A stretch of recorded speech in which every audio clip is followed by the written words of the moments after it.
Mom accidentally adds me into a group chat called Happy Family. In the group chat, I saw Mom, Dad, and a stranger who's nicknamed Sweetheart. They are in the middle of organizing a birthday party for him. However, the thing is, tomorrow will be my birthday, which they have forgotten for the 10th time in a row.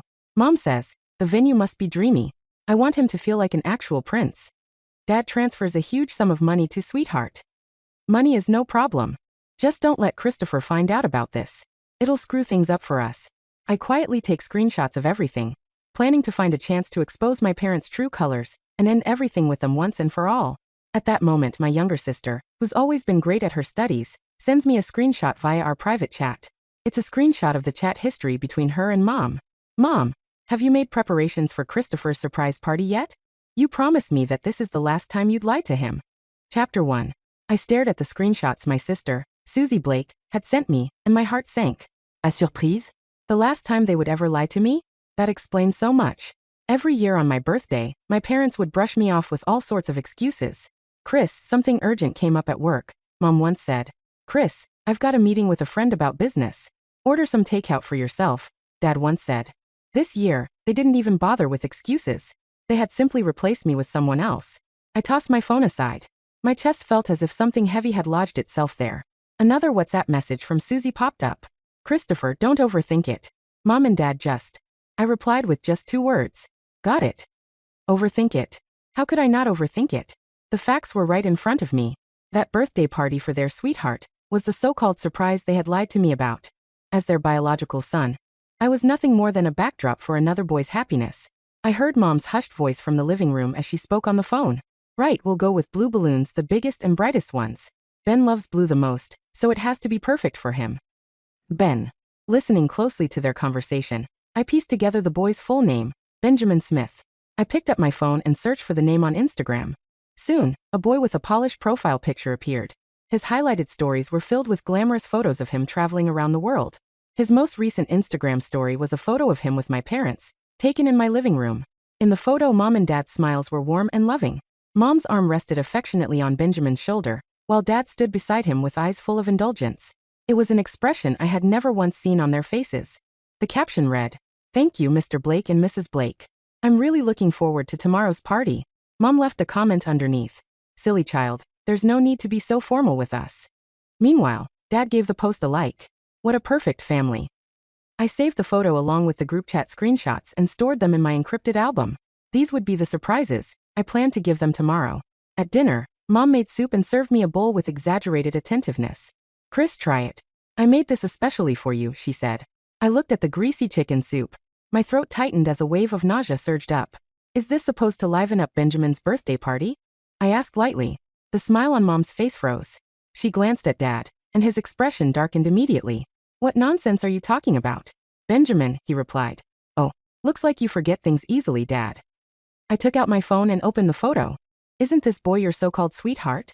Dad's face turned ashen in an instant. Mom rushed to smooth things over. Chris, you misunderstood. He's the son of an important client of mine. We're just helping to organize his birthday party. A client's son? I sneered. Is he important enough to have a whole group chat, to be tagged as Sweetheart, and to even receive a large money transfer? Is he important enough to make you ignore your own son's birthday entirely? In an instant, the living room fell silent except for the sound of breathing. Susie rushed out of her room and grabbed my arm. Christopher, let's not get carried away. I shook her off. What? Are you going to help Mom and Dad lie to me too? Susie's face turned pale. Her lips moved, but not a single word came out. The next day, on my birthday, the house was empty. $100 and a note were left on the table. The note was in Mom's handwriting. Chris, the money is on the table. Buy yourself something good to eat. Chapter 2. My parents had treated me with the same indifference for 10 years. Even the amount of money they gave me had never changed. I crumpled the bill into a tight ball and tossed it into the trash. After last night ended badly, they stopped pretending altogether. I heard Mom talking on the phone in her room. Her voice was brimming with excitement. The venue is already set up. It looks just like a fairy tale. Dad was giving instructions on the balcony. Bring the bottle of 82 Lafite. We have to make sure Ben enjoys himself today. All the while, I drifted through the house like a ghost. Susie left early that morning. Before she went, she glanced at me with a complicated look. Christopher, no matter what you see, trust me. Trust her? Trust that she was part of this deception too? I let out a cold laugh and said nothing. Around noon, A delivery truck stopped downstairs. 2 workers unloaded an enormous gift box tied with an exaggerated blue bow. I stood by the window and watched. It turned out that, to them, I didn't even deserve a gift. Mom hurried downstairs, smiling from ear to ear as she signed for the delivery. She directed the workers with extreme care, afraid it might get damaged. I recognized the logo. It was a limited edition piano released just last month, priced well into 6 figures. Meanwhile, my old piano, which I had used for 10 years, had yellowed keys and was out of tune. I had hinted at it to Mom before, but she always replied, "If it still works, keep using it. The household expenses are heavy." It turned out that the expenses were not the problem. I simply wasn't worth it. The last trace of hope in my heart was completely extinguished. That afternoon, I changed into a black suit. I neatly styled my hair and adjusted my appearance to conceal the exhaustion in my eyes. I couldn't let them see me in such a disheveled state. I would draw a clear line between us with my head held high. I had overheard the address for the party during Mom's phone call the night before. They had reserved the most prestigious banquet hall in the city. I took a cab there. Along the way, the driver kept marveling at the impending event. "Young man, what big occasion is it today? The road ahead is blocked. I heard that some rich family is throwing a birthday party for their son, and it's incredibly extravagant." I forced a faint smile and said nothing. Yes, the party was grand. So grand that it was built on 10 years of my grievances. A long red carpet stretched across the entrance of the hall, flanked by rows of blue rose arrangements. On the welcome sign at the entrance, elegant cursive letters read, "Happy birthday to my sweetheart." It was signed, "With love, your mom and dad." I stared at those words, finding them painfully glaring. I took out my phone and sent Susie a message. "I'm here to see your so-called surprise." Then I took a deep breath and stepped inside in my leather shoes. Inside the banquet hall, glasses clinked, and laughter filled the air. My parents stood in the middle of the crowd, smiling warmly as they entertained the guests. Beside them stood a boy dressed in a blue formal suit. That was Benjamin. He looked like a proud peacock, basking in everyone's attention and well wishes. Mom personally placed an exquisite diamond crown on his head and said gently, "Ben, today you're our most precious little prince." Dad handed him a velvet box containing a dazzling diamond necklace. "Do you like it? I had it custom-made just for you." Benjamin smiled sweetly. "Thank you, Mr. Blake and Mrs. Blake. You are so good to me." The guests around them gasped in admiration. "Oliver, I can't believe how well you're treating your godson. You're doting on him more than your own son." "Exactly. With generosity like this, we can't even compare." "Oliver, he's only a godson, and you're already treating him like this. If it were your own son's birthday, you'd probably pluck the stars from the sky." My parents laughed heartily. They waved their hands repeatedly and said, "It's the least we could do." No one noticed me standing in the corner. I held up my phone and recorded the scene clearly. Then I straightened my suit, picked up a glass of champagne, and slowly walked toward them. The surrounding noise seemed to fade away. All I could see was that harmonious family of 3. Mom raised her glass and announced to the guests, "Thank you all for coming to celebrate our sweetheart's birthday today." "Your sweetheart?" I asked. Chapter 3. I repeated Mom's words in an icy tone. The smiles on my parents' faces vanished instantly. Mom reacted faster. She stepped forward and reached for my hand, but I turned aside and avoided her. "Chris, why are you here?" she asked. Her voice trembled. "Come here, let me introduce you. This is..." I cut her off, fixing my gaze squarely on Benjamin. "This is Benjamin Smith, your sweetheart, right?" The smile faded from Benjamin's face as well. He looked at me, visibly at a loss. A flicker of sympathy passed through his eyes before he turned to my parents for help. "Who is this?" a guest asked. Dad's face darkened completely. He lowered his voice and snapped, "Christopher Blake. Stop causing trouble here and go home." "Causing trouble?" I laughed coldly. "Dad, did you forget what day it is? Today is also your own son's birthday, mine." I spoke every word clearly. Gasps and murmurs spread through the crowd. Everyone's eyes shifted back and forth between my parents and me, filled with curiosity and gossip. So he's the real son, then. Unbelievable. How can they ignore their own son's birthday and throw such a massive party for an outsider? What's Mr. Blake thinking? I honestly don't understand it. As the murmurs reached my parents, their expressions darkened. Mom's lips trembled. Dad's eyes went from panic to furious. "That's enough." Dad slammed his hand on the table. "Did you really have to ruin everything today? Ruin everything?" I raised my phone and clicked on a video. "Mom, who's really ruining everything? Who's the one who's preparing a surprise for me while putting a crown on someone else and giving him a necklace?" On the screen, the footage clearly showed Mom gently placing the crown on Benjamin's head. "Ben, today you're our most precious little prince," she said. Those words echoed through the silent banquet hall from the phone's speaker. All the color drained from Mom's face. I switched to the group photo. And this? How did the son of your so-called important client become your sweetheart? I turned the screen toward the crowd so everyone could see the photo and the comments beneath it. The guests' faces contorted with surprise, judgment, and disbelief. Dad trembled with rage. He jabbed a finger at me wordlessly. Christopher Blake, why you? What? I asked. I met his gaze. My eyes were welling up, but my voice stayed cold. I just want to ask you this in person. Does having a new son feel so much better than having me? What did I do to deserve being humiliated and cast aside like this? My voice grew louder, echoing the 10 years of anguish I suffered. Benjamin's face turned pale. He tugged at Mom's sleeve and whispered, Mrs. Blake, this. Mom yanked her hand away from him.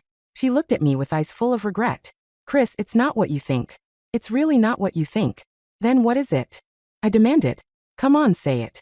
At that moment, the doors of the banquet hall were pushed open. Susie rushed in. When she saw the tense standoff, her face went pale. She ran up to me and gripped my arm tightly. Her voice was shaking. Christopher, listen to my explanation. Enough. I don't want to hear any more explanations from you. I shouted. I struggled to break free from her. I had already achieved my purpose today. I wanted everyone to see the true faces of my so-called model parents, letting the carefully crafted image they had spent years building fall apart today. I raised my phone high, ready to project the group chat screenshots onto the big screen.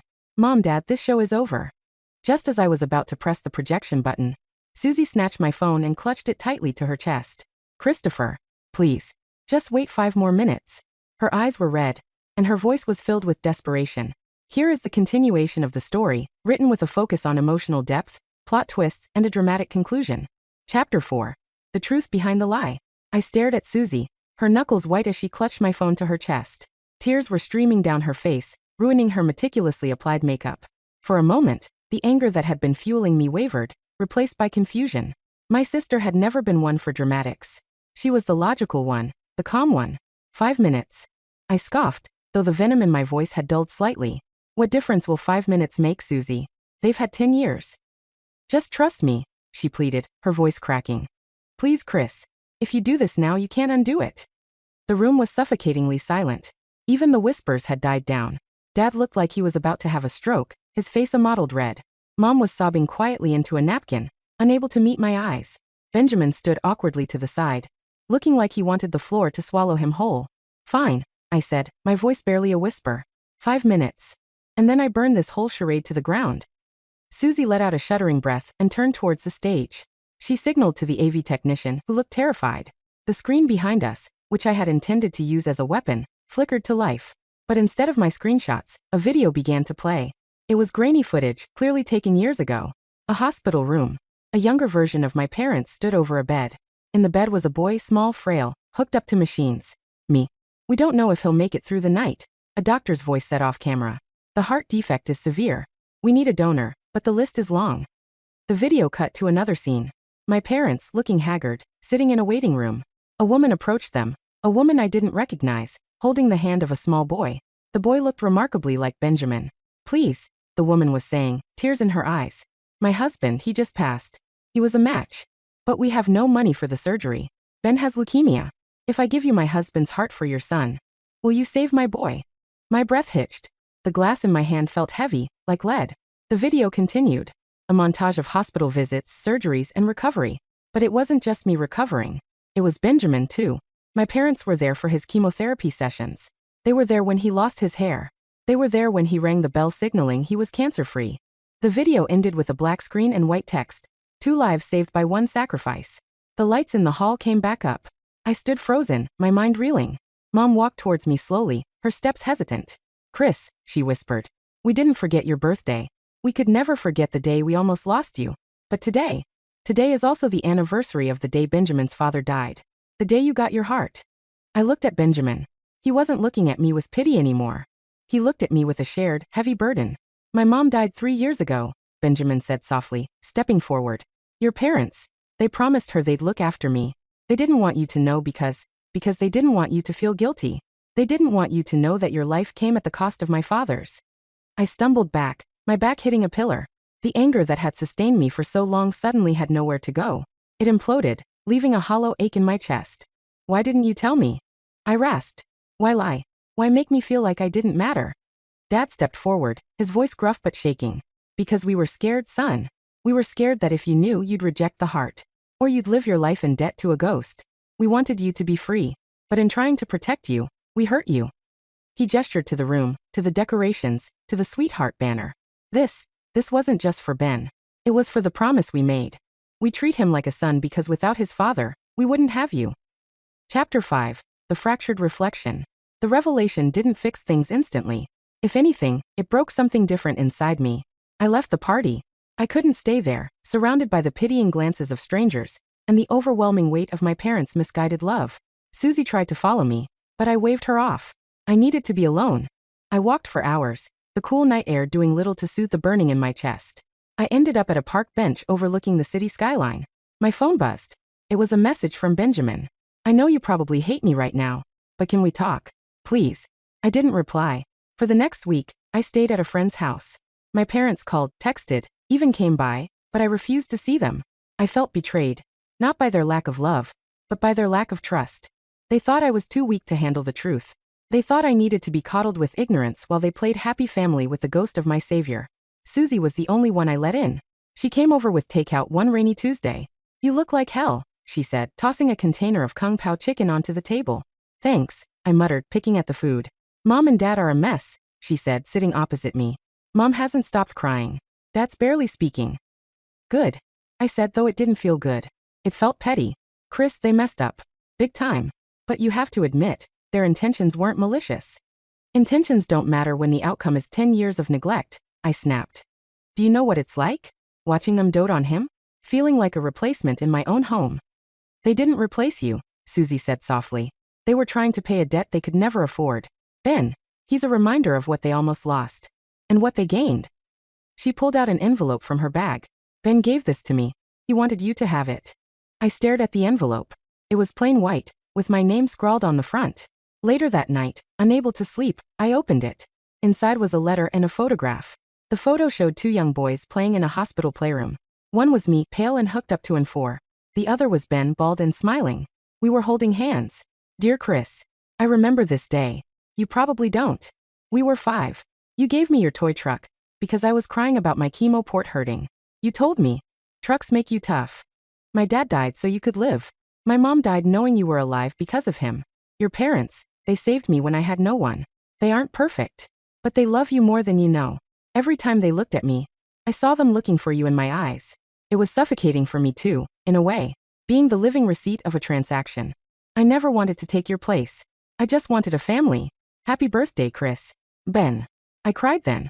Ugly, heaving sobs that shook my entire body. I cried for the little boy who gave away his truck. I cried for Ben, who lost everything. And I cried for my parents, who were drowning in a sea of guilt and gratitude so deep they forgot how to swim. Chapter 6. The Confrontation. I returned home 3 days later. The house was quiet. The decorations from the party were gone, but the heavy atmosphere remained. Mom was in the kitchen, staring blankly at a cup of tea. Dad was in his study, the door ajar. When Mom saw me, she dropped her cup. It shattered, the sound echoing like a gunshot. Chris, she breathed. I didn't hug her. I didn't yell. I just walked to the table and sat down. We need to talk, I said. No more secrets. No more protecting me. Dad came out of the study, looking 10 years older than he had a week ago. He sat down next to Mom. I want to know everything, I said. About the donor. About the money. About why you couldn't just tell me. And so they talked. For hours. They told me about the nights they spent praying for a heart. They told me about the crushing debt of the surgery, and how Ben's father's life insurance had actually paid for a chunk of my medical bills, unbeknownst to me. They told me about the pact they made with Ben's mother to treat him as their own. But why ignore my birthday? I asked, the question that still stung the most. Mom looked down at her hands. Because every time we celebrated your birth, we felt like we were dancing on his grave. It felt disrespectful to celebrate life on the day another father died to give it. So you punished me instead, I said flatly. We didn't see it as punishment, Dad said. We thought if we kept it low-key, the universe wouldn't notice. That we wouldn't jinx it. It was stupid. It was superstitious. And it was cruel. It was, I agreed. And I don't know if I can forgive you yet. Mom flinched, but she nodded. We don't expect you to. Not right away. But, I continued, I want to meet him properly. Ben. My parents exchanged a look of surprise. He's family, isn't he? I said, standing up. In a weird, twisted way. He's my brother. Or at least, he has a piece of the man who saved me. Chapter 7. rebuilding the bridge. Meeting Ben was awkward. We met at a coffee shop, neutral ground. He looked nervous, fidgeting with his cup sleeve. Hey, I said, sitting down. Hey, he replied. Thanks for the letter, I said. And the photo? Yeah. Susie found it in an old album. We sat in silence for a while. So, I said, you got a diamond necklace. Ben laughed, a short, sharp sound. Yeah. It's in a safe deposit box. I told them to return it. But they refused. I think they were trying to buy their way out of guilt. They're good at that, I said dryly. Look, Chris, Ben said, leaning forward. I never asked for any of it. The money, the parties. I just wanted connection. My mom was all I had. When she died, your parents were the only tether I had left to my past. I get it, I said. And I did. But moving forward, things have to change. You're not their sweetheart anymore. You're Ben. And I'm Chris. And we're not replacements for each other. Ben Naidid. Deal. Over the next few months, we started to build something resembling a relationship. It wasn't perfect. There was jealousy, resentment, and a lot of baggage.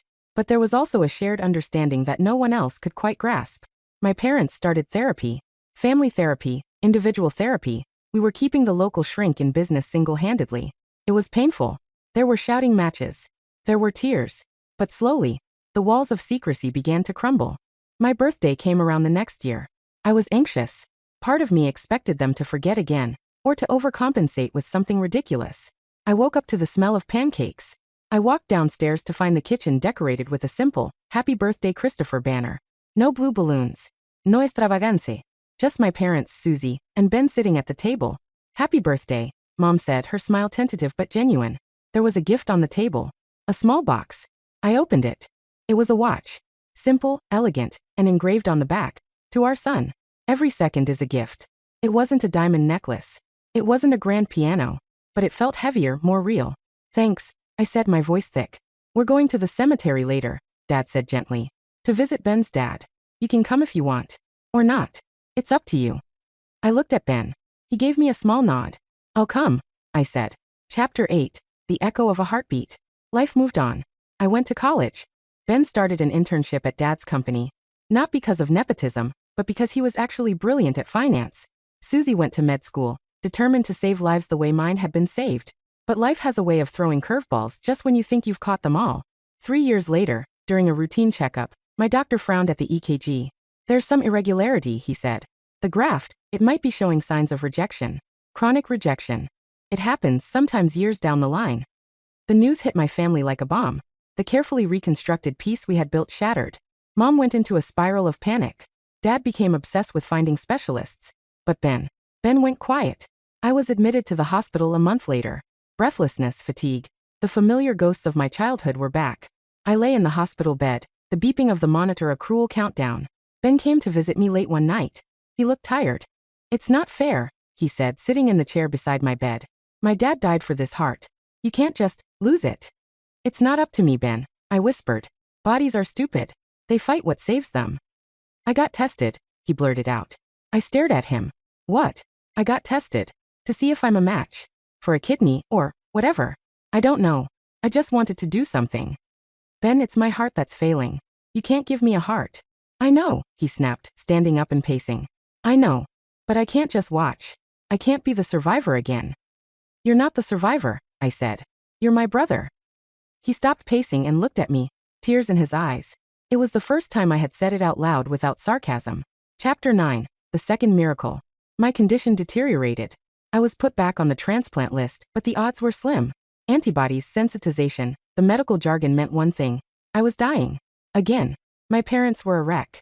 They spent every waking moment by my bedside, holding my hand as if they could anchor me to this world by sheer force of will. Then a miracle happened. Or a tragedy, depending on how you looked at it.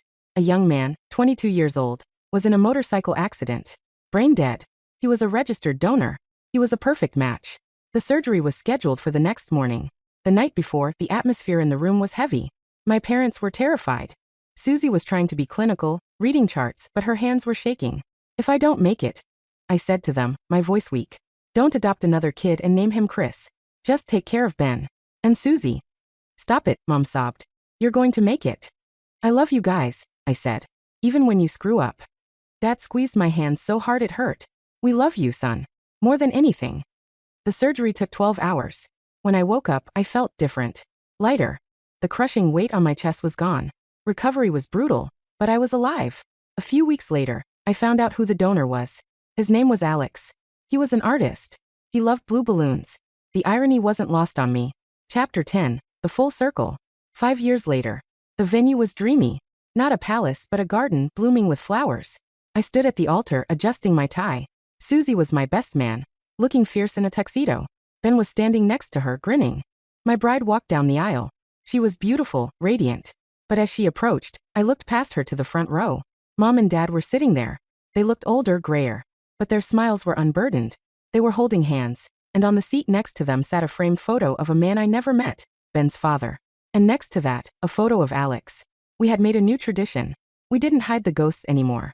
We invited them to the party. When the vows were said and the party began, Dad stood up to give a speech. 10 years ago, he began, his voice steady. I threw a party that almost destroyed my family. I thought I could buy forgiveness. I thought I could hide the truth to protect my son. I was wrong. He looked at me. Christopher taught me that love isn't about grand gestures or secret sacrifices. It's about showing up. It's about truth, even when it hurts. Especially when it hurts. He raised his glass. To Christopher. My son. My teacher. And to the hearts that beat within us, and for us. To Christopher. The crowd cheered. I looked at my wife, then at my family. The resentment, the anger, the pain. It was all still part of the story. You can't edit out the chapters you don't like. But the ending was mine to write. I walked over to Ben and clapped him on the shoulder. Hey, I said. Nice tie. Hey, he grinned. Nice heart. I laughed. It was a genuine laugh, deep and resonating. Yeah, I said, placing a hand over my chest, feeling the steady, strong rhythm of a stranger's gift. It is. I looked up at the sky. It was a clear, brilliant blue. Happy birthday, Chris, I whispered to myself. You finally made it.